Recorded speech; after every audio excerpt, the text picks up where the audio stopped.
Alright, so in this video we're going to take a look at the worksheet based around the empirical rule that you had to do in class, and it's just a nice little introduction into the new part of the course that you haven't seen before. So you never would have dealt with this empirical rule before, you wouldn't have done it in junior cert, and you probably wouldn't have seen it in other subjects. So we've learned so far that this normal distribution curve comes from histograms, and that's really important that you remember that. So it's all based on those histograms. The higher up the histogram goes, the more people that fit into that category. And what you should take note is that when we derive this normal distribution curve from the histogram, this point at the very top here, which we would read in the histogram as the mode, that is the same thing as the median and the mean for normal distribution. It's not the case when there's skew involved. We talked about that in a previous lesson. But for a normal distribution, the very top of the curve is the mode, and because it is normally distributed, it is also the median and the mean. Really important that we note that. Something to look out for is that always then, once you have figured out where the mode is, which is the top of the curve, that's where your mean is going to go, and it's given the letter mu. And you'll see later on as we progress, mu versus x bar, they both mean the mean, the average, but under different circumstances. And we'll talk about why later on. So the normal distribution curve is the bell curve. It's symmetric. That's really important in our discussion here and in the coming weeks. Symmetric. You can draw a line right down the middle. I might even move that over a bit. You can draw a line right down the middle, and it's a mirror image of each other on either side. So hopefully you can see that. And with that mirror image comes the fact that if you have one standard deviation away, we talked about this before, one standard deviation away, you've got 68% of the population that's going to fit inside that boundary. And because it's symmetric, we can say that 34% sit above and 34% sit below the mean. We can expand that further then. If I was to go to the next boundary here, which is 2 standard deviations away, I get 95%. And again, because it's symmetric, from here up to that boundary is going to be 47.5. And if you add those two numbers together, 34 and 13.5, you'll get 47.5, because it's half of 95. And the same thing then happens here with the 99.7. It's 3 standard deviations away. And if I was to go from here down, back down to that point, I would have half of 99.7 exactly. And if you add up your values there, the 34 from this section, your 13.5 from this section, and your 2.35 from this section, what you will have then is half of 99.7. So looking at the questions that we had, we were to use the graph here that we just coloured in. We were to use that information to start talking about what percentage is below the mean. Now, remember, this graph is symmetric, and the whole bell curve represents 100% of the population. The whole thing should fit under there. And what we know then is that it's symmetric. So if the whole thing is 100%, what percentage lies below the mean? What percentage lies in that direction? So it's 50%, right? Because it's symmetric. It's half and half, exactly. And then we're talking about what percentage lies above the mean. So from here all the way up to the end, what percentage fits in there? It's the other 50%, right? And that connects back in with the idea of the median. Remember, the median is the point at which we're halfway through the data. Half of the data is before us, half of it is above us. And that, in this case, aligns with the mean. So the mean and the median are the same. So half of the data is before, half of the data is above. After that, what percentage lies within one standard deviation? So plus or minus. We're now talking about this. So we're going from this boundary, which is minus 1 standard deviation, up to this boundary, which is plus 1 standard deviation. And you can see from the diagram that it's 34% above, 34% below. So it's 68%. If we now look at the next one, 2 standard deviations away. Well, 2 standard deviations away, is going to give us 34, 34, 13.5 and 13.5. So it's going to be our 95%. And then you can also see the third one here, if we go 3 standard deviations away, it's going to be 99.7. So those numbers are really important for us to remember, and it's called the empirical rule, right? The breakdown of the segments into these standard deviations and then their percentages. That's the empirical rule. Now, looking at the next part here, this question is asking us to now apply the empirical rule, and we're looking at 2,000 students, and we're then asked some questions about these 2,000 students. So let's see, can we fill in first our graphical representation of what's going on? So 2,000 students took a biology exam. The scores were normally distributed, so it means it's that bell curve shape, with a mean of 70. So I would be going in here with my highlighter. That's important to me, a mean of 70. The next thing that's important to me is the standard deviation of 5.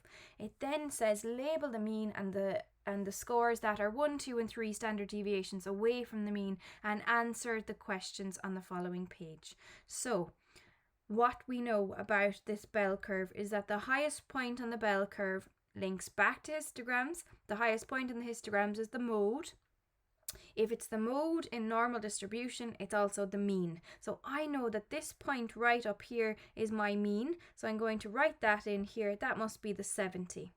Now what I know is that we are standard deviation of 5, so it means each jump away that I have, each line on this curve is going to be a standard deviation away. So I know if I was to go forwards one line or one standard jump, it's going to be plus 5, because that's what the standard deviation is. So it's going to be plus 5, which brings us to 75. The next one I add another 5, so it's going to bring us to 80, and for the third one I'm going to get 85. I do the same thing on the left hand side, but instead of adding it on now, I'm below the mean, so it must be subtract. So I'm going to subtract to get each of the values in here. So we're going to have 65, 60 and 55. So there's our solutions to the first part, which was just to label them. Now, once you have it labeled, you can now start talking about percentages and what lies between what intervals. So it's asking us in the first question here, what percentage of scores are between 65 and 75? So how I would start to tackle this is I'd get my highlighter and I would highlight them. 65 is here, up to 75, which is here. Now what you'll notice is that is what we would have seen in the previous part as plus or minus 1 standard deviation. And you should remember that when you're dealing with plus or minus 1 standard deviation, that we know 68% of the population will sit between those two intervals. And if you're not sure about where I'm getting that, go back up and take a look at this. It's the same sketch. We're now just working between these two areas, and it tells us it's 68%. The next one, what percentage of scores are between 60 and 85? So I'd go back in again to my sketch and I would label those two intervals, so 60 to 85. Now that one is a little bit trickier, but not necessarily harder. There's just some more thinking involved. So I know first of all that it's going to be 2 standard deviations back. So it's minus 2 standard deviations, because there would be 1 and here's 2. So we're 2 standard deviations back. And then I know that I'm going 3 standard deviations forward. So it's not as simple as the last one, but it's not necessarily harder. We just have to think about it. So I'm going to break it into the segments. I know that inside here was 34%. I know that inside here was 13.5%. Now we need to figure out the other segments. Remember, it's symmetric, so this is 34%. Inside here is 13.5%. And inside here, if we go back up to our diagram, is 2.35%. And what you're doing is you're adding up the percentages between those intervals. So that's what we're looking for here. So if I add all of those up, then what I will get is 97.35%. So all I did there was add 13.5, 34, 34, 13.5 and 2.35. That's all I did. Break it into segments, write in the percentages, and we're adding up what was between the two values we were looking for. The next part of the question then, we're looking for are less than 55. Right, so I'm going to just erase these. Now, if I was doing this in an exam and I couldn't erase it like I have on my screen here, what I would be doing is drawing mini curves, little mini normal distribution curves at the side that I could sketch on and I could write on, just so I could work it out.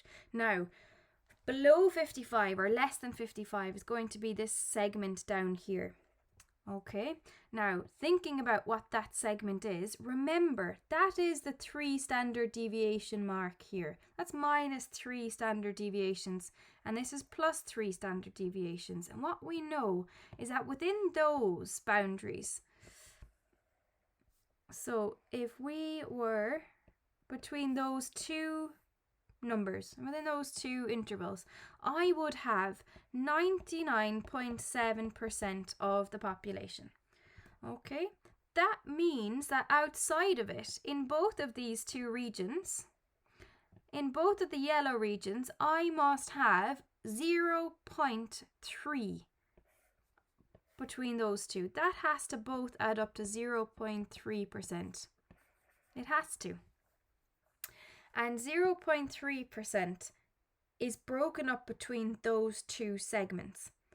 And remember, we know that it's symmetric. And if it's symmetric, then it can be chopped right down the middle.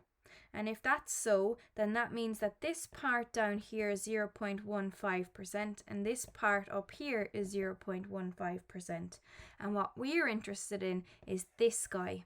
We're interested in the 0.15% because that is below 55. So that's our little piece there.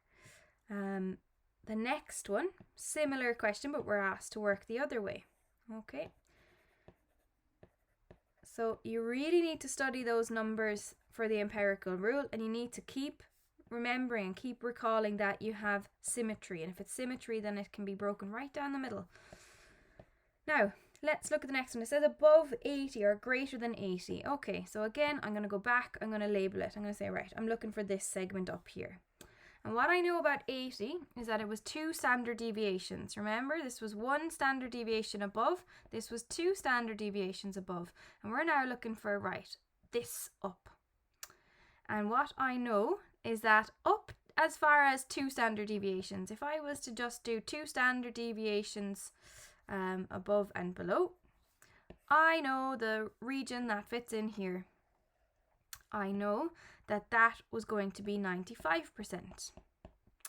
I also know that if I was to include this piece now, because I'm including everything else that's below it. If I include that piece, I'm going to have 2.35%. And if I include this piece, we just learned it was 0.15%.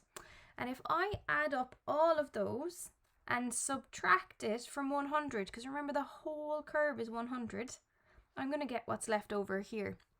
So to get greater than 80, I'm going to do 100 minus, and then we're going to get 95 plus 2.35 plus 0.15. And if we do that, we are going to get 2.5%. Now, look at that number. We could have gotten it sooner because this region in here, that 2.5%, which I just figured out, is the same as this region down here. And why is that? Well, they're symmetric. So I also could have just used this piece of information. But either calculation works. Both give you the same answer. The next one, approximately how many biology students scored between 60 and 70 in this case? So 60 to 70. So again, you're going to break it up into sections and see what we can do from there. So I'm going to clear this away. So we have 70, 75, 80, 85. And we're looking for 60 to 70. So I'm going to mark them out. 60 to 70. Okay, nice and easy.